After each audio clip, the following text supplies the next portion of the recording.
I found a very cheap inn, run down and draughty, but at least not smelling too much of smoke. The clientele could not afford it. I paid for a bed and got a pallet in an open loft above the common room. At least heat also rose with the errant smoke from the hearth below. By draping my cloak and clothes over a chair by my pallet, I was finally able to dry them completely for the first time in days. Song and conversation, both rowdy and quiet, were a constant chorus to my first effort at sleep.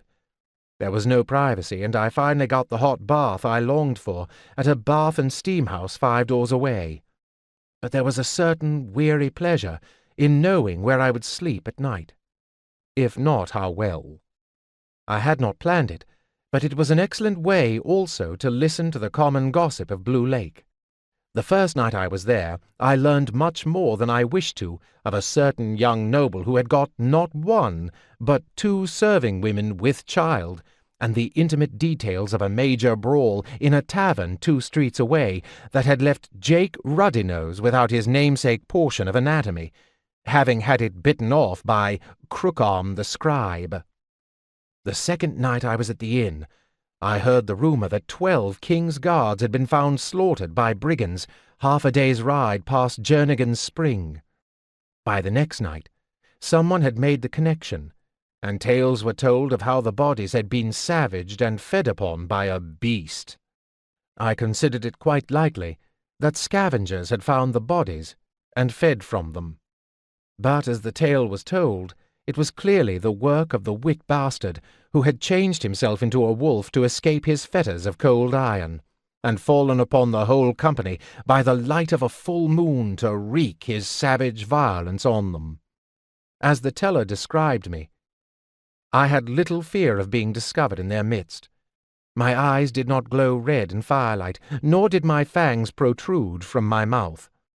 I knew there would be other, more prosaic descriptions of me passed about.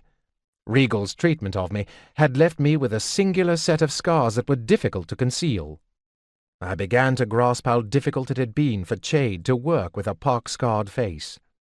The beard I had once found an irritant now seemed natural to me. It grew in wiry curls that reminded me of Verity's, and was just as unruly. The bruises and cuts Bolt had left on my face were mostly faded, though my shoulder still ached endlessly in the cold weather.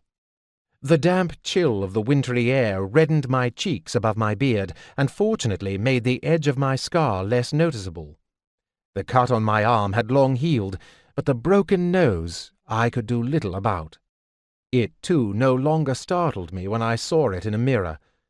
In a way, I reflected, I was as much Regal's creation now as Chade's.